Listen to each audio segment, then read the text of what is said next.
Everyone, good morning and welcome back to our channel. Welcome to একটা নতুন ব্লগে। আজকে হচ্ছে মঙ্গলবার, বাট দিনটাকে দারুণভাবে শুরু করতে পারছি না, কারণ কাল থেকে মোটামুটি ভীষণ গন্ডগোলে সমস্ত কিছু হচ্ছে। রাত্রিবেলায় পিসির পটি বমি শুরু, মানে পিসির এটা হয়েছে, আগের দিন রোল খেয়েছে, কঙ্কালীতলা যাওয়া হয়েছে, সব মিলিয়ে আর কি। তো তারপর থেকে রাত্রেবেলাও গেছে, শরীরটা বেশ ডাউন। এখন বয়স হচ্ছে তো মোটামুটি 2-1 বার এরকম হলেই না শরীরটা ভীষণ ডাউন হয়ে যায়। তো তার মধ্যে আমার সারা রাত জাগা, কাশি কাশি থামছেই না। ডক্টর দেখাচ্ছি, ওষুধ খাচ্ছি, পেপার নিচ্ছি, কোনোভাবেই আমি যেন রিলিফ পাচ্ছি না। সর্দিটা মনে হচ্ছে যেন একটু কমেছে, বাট কাশির জন্য আমাকে সারাটা রাত জেগে থাকতে হচ্ছে, এত কাশি হচ্ছে আমার। আচ্ছা, 3 নম্বর হচ্ছে আজকে প্ল্যান ছিল গুনগুনকে বলেছিলাম লাঞ্চের জন্য একদিন বলবো, রেজাল্ট ভালো হয়েছে বলে। তো সেটার জন্য আজকে বলেছিলাম, সমস্ত প্রিপারেশন নেওয়াও হয়েছে। ও বিরিয়ানি খেতে চেয়েছে আমার হাতে, তো আমি ভেবেছিলাম বিরিয়ানি আর চিকেন চাপ বানাবো। তো সমস্ত প্রিপারেশন করেও নিয়েছিলাম। তো পিসির এরকম দেখে আমি ভাবলাম থাক, আজকে করব না, এগ বিরিয়ানি করবো ভেবেছিলাম আর চিকেন চাপ করব।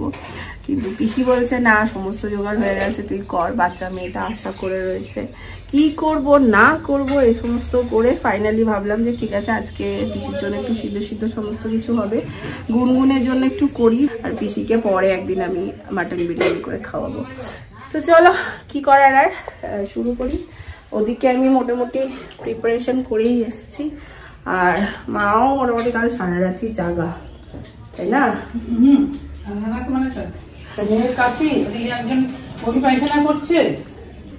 আর এই যে এইখানে এখন আমার পড়তে হচ্ছে, দেখো এত কাশছি। মা সকালবেলা গিয়ে দেখছি বাসক পাতা তুলে নিয়ে এসছে। মা বলে এছাড়া উপায় নেই, তুই রিলিফ পাবি না, এত কাশছিস তোর গলা। আমার না এগুলো সমস্ত না ব্যথা, এইগুলো পোর্শনটা না ব্যথা, কাশতে পারছি না আমি। তো আর পুরো ড্রাই, বাসক পাতার রসটা খাবো।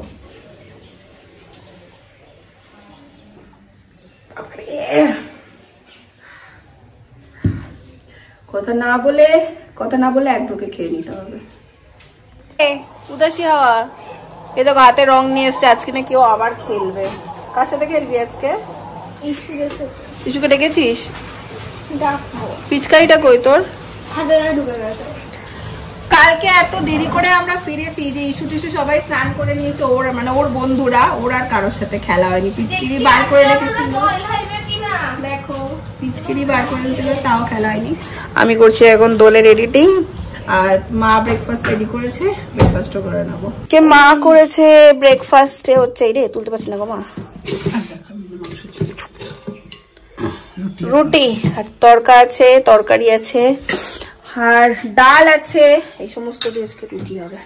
এখন কেমন শরীর? হ্যাঁ, ব্রেকফাস্ট হচ্ছে চিড়ে খাও, পেট ঠান্ডা থাকবে। আমি এখন ভাবছি একটু একটু করে নিই। মা সব আমাকে জোগাড় করেই দিয়েছে। এখানে বিরিয়ানির চালটা হচ্ছে, আমি ঠিক করেছি একটু এগ বিরিয়ানি করব।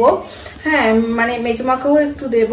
মা চিকেন বিরিয়ানি অতটা পছন্দ করে না, আর গুনগুনও মানে বিরিয়ানিতে একটা চিকেনের পিস হলেই হলো। তো এগ বিরিয়ানিটাই করব, সেটা সবাই ভালোবাসবে, আর তার সাথে আলাদা করে চিকেন রেজালা করব। তো এগ বিরিয়ানির জন্য ডিমটাও আলাদা করে নেবো, আর চিকেন রেজালা বলছি, দেখছো চিকেন চাপের জন্য একটু বড় বড় মাংসের পিস লাগতো, বাট মা সে ছোট ছোট পিস করে নিয়ে এসছে। আমারই মাকে বলা হয়নি যে মা বড় পিস করে এনো, তো ছোট ছোট পিস দিয়েই করে দেবো। আগে চিকেন রেজালাটা, আবার রেজালা বলছি, আগে চিকেন চাপটা করে নেব, তারপরে ডিমের বিরিয়ানির জন্য যে প্রিপারেশনটা সেটা শুরু করব। আমার মনে পড়লো আমার বেরেস্তাই ভাজা হয়নি, পেঁয়াজ কাটা আছে, বাট বেরেস্তাটা ভেজে রাখা হয়নি।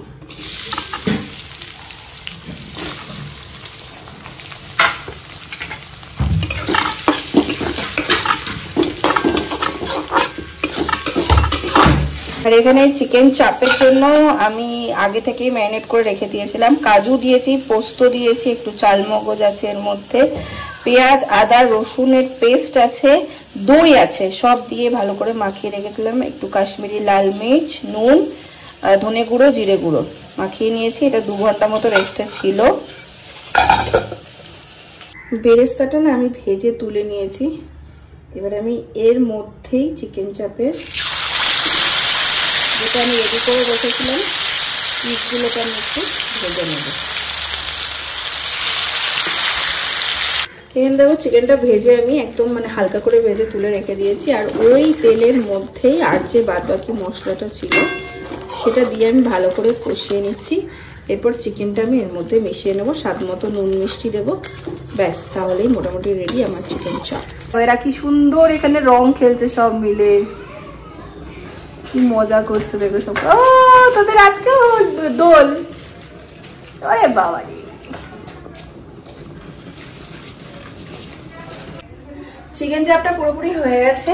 আর বিরিয়ানিটা, এগ বিরিয়ানিটা না আমি আজকে একবারে করে নেবো, মানে লেয়ার লেয়ার কিছু দেবো না।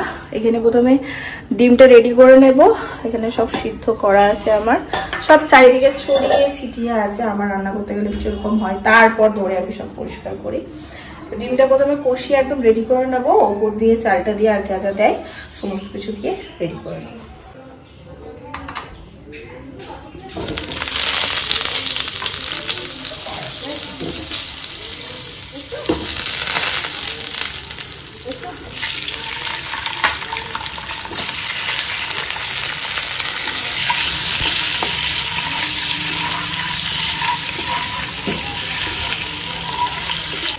একদম সিম্পল ওয়েতে আমি এটা করেছি। পুরো মশলাটা ভালো করে কষিয়ে নিয়েছি, ডিমগুলোকে তুলে নিয়েছি। এই হচ্ছে চালটা রেডি আমার। এদিকে ওপর দিয়ে দিয়ে বেরেস্তা ছড়িয়ে ঘি দিয়ে ঢাকা দিয়ে দেবো। এখানে সব কিছু কমপ্লিট করে একদম ঢাকা দিয়ে দিয়েছি। এই এখন দমে হবে। বিরিয়ানিটার দমে বসিয়ে দিয়ে আমি স্নান করে নিয়েছি, তারপরে মা সমস্ত রেডি করে দিয়েছে। এটা মেজমাকে একটুখানি দিয়ে আসি। এই হলো দেখতে, যাই পিসি খাচ্ছে সিদ্ধ ভাত। তোমাকে আমি একদিন মাটন বিরিয়ানি করে দেবো। হ্যাঁ বিরিয়ানি ভালোবাসো না তুমি? এখন নাম শুনে বলো ভালো লাগছে না। হয় শরীর খারাপ হলে কোনো দেখবে রিচ খাবারের নাম শুনলেও কিরকম গা গুলায়। মেজমা খানা হ্যাঁ রাখি,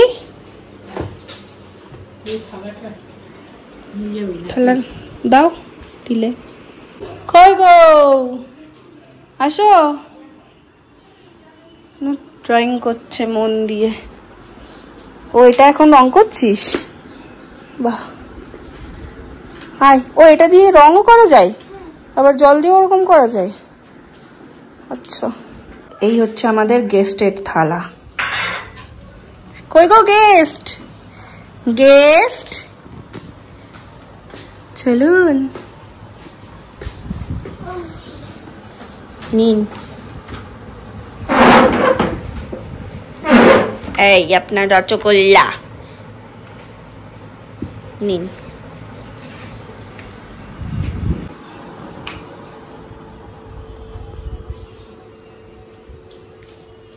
দারুণ হয়েছে। কোনটা? বিরিয়ানিটা ফাটাফাটি হয়েছে। আর চিকেনটা একটু তেত করো।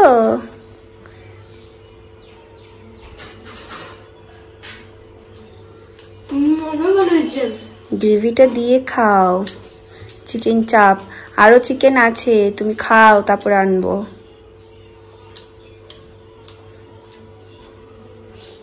বলে দারুণ হয়েছে, দারুণ। একটা ঠ্যাং খা, যদি ঠ্যাং লাগে বোতলে জল। আমি আর মাও বসে যাবো খেতে, আর দেরি করব।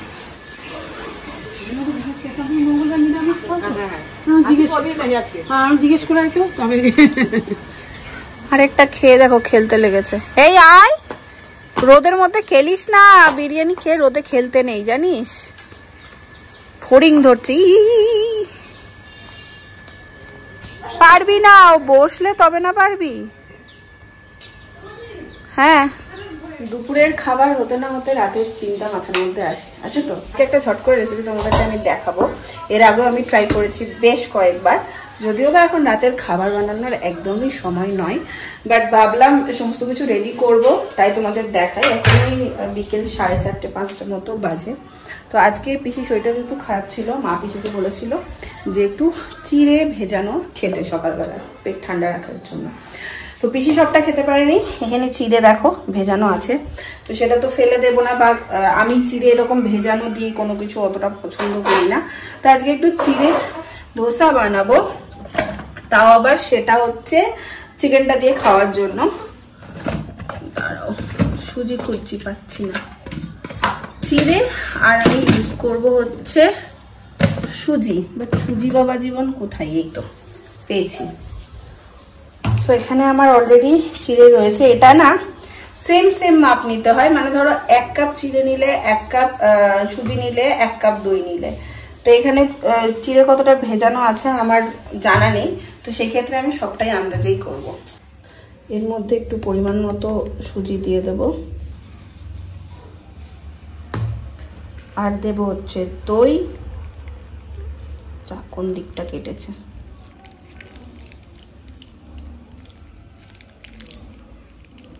নুন এখন দেব না, এটাকে ভালো করে মিশিয়ে নেব।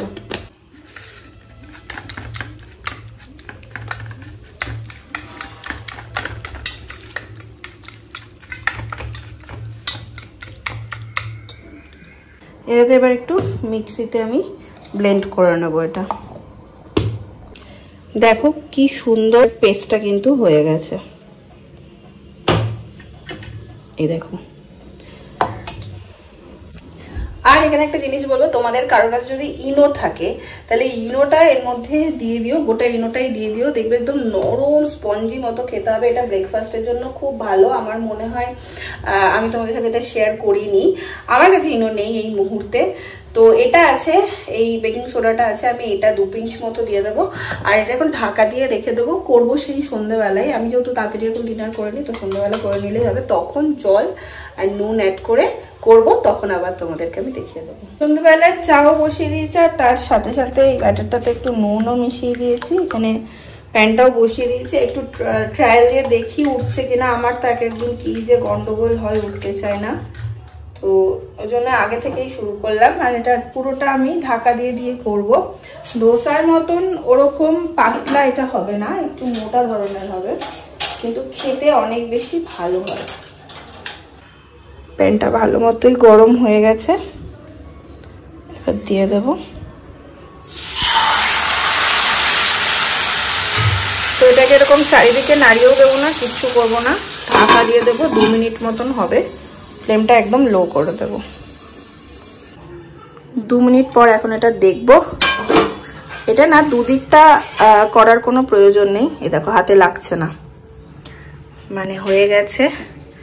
মেবি এটা একদম ফ্লাপি ফ্লাপি হয়, এই দেখো, জানি না ক্যামেরায় বোঝাতে পারছি কিনা, একদম নরম তুলতুলে। যাই হোক, কথা বলতে বলতে এদিকে দিয়ে দিলাম। তো এরকম করে করে আমি সবকটা বানিয়ে রেখে দেবো, আর বানানো হয়ে গেলে খেয়েও নেব। তোমরা এটা ট্রাই করতে পারো, আমার মনে হয় যেন তোমাদের এটা দারুণ লাগবে খেতে। আর যারা যারা ট্রাই করেছো তারা নতুন কিছু মানে অ্যাড করে বা নতুন কোনো টিপস আছে কিনা বলো, সেটা আমার সাথে শেয়ার করো। আমার সবগুলো মোটামুটি বানানো হয়ে গেছে, লাস্ট কিছু লাস্ট একটা চলছে, 2-1টা বলছি, এটাও হয়ে এসছে। আর আজকে আমি বিরিয়ানিতে না অন্য সময় কালার দিই না, আজকে মা বললো একটু দিতে, তো নিয়ে এসছিলাম মেজো মার কাছ থেকে, আমার কাছে ছিল না, মেজো মাকে এখন ওটা দিতে যাবো।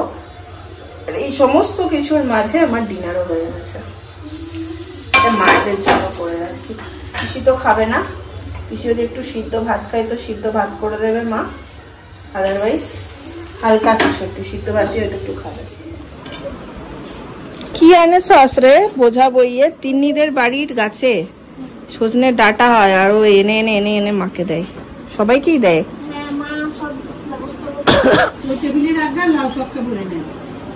ও তোর জন্য লাউ শাক পেরে রেখেছে মা, বলেছে ওই যে ওইটার মধ্যেই ভরে না, ওই যে ওখানেই রাখা, ভরে নে, ভুলে যাবি না হলে।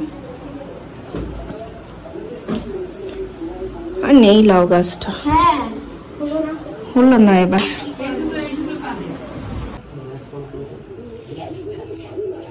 হেভি গ্যাস হয়ে গেছে, কি বলে লাইনটা করে নে।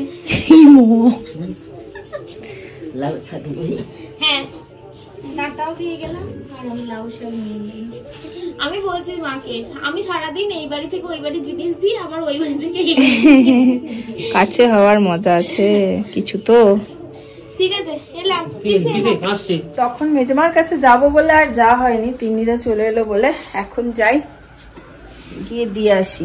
আমি ভেবেছি তোমার দরজা খোলা, ঠিক আছে, পর্দাটা সরিয়ে ডাং করে হাতে ধাক্কা খাইছি জোরে, বোঝা যায় না তো। এই নাও colour, thank you. Thank you, খুব ভালো হয়েছে। সিরিয়াসলি? হ্যাঁ, খুব ভালো হয়েছে। নাকি মন রাখার জন্য? না, মন রাখার জন্য না, সত্যি ভালো খেয়েছি। আবার একটু আছে, আবার একটু গরম করছি। হ্যাঁ, গন্ধ পাচ্ছি চালটা। হ্যাঁ, মাংস ডিম একবেলায় খাইনি। হ্যাঁ না থাক, ডিমটা ওবেলায় খাবো, হজম হবে না। নাহলে দারুণ খেয়েছি, সত্যি ভালো খেয়েছি। যাক, thank you thank you thank you. আর চলো আজকের ব্লগটা এই পর্যন্তই রাখলাম। যদি তোমাদের ভালো লেগেছে যারা লাইক করে দিও, কমেন্ট করো, শেয়ার করো। কাল আবার দেখা হচ্ছে অন্য একটা ব্লগ নিয়ে। আজকের জন্য চলো টাটা, গুড নাইট।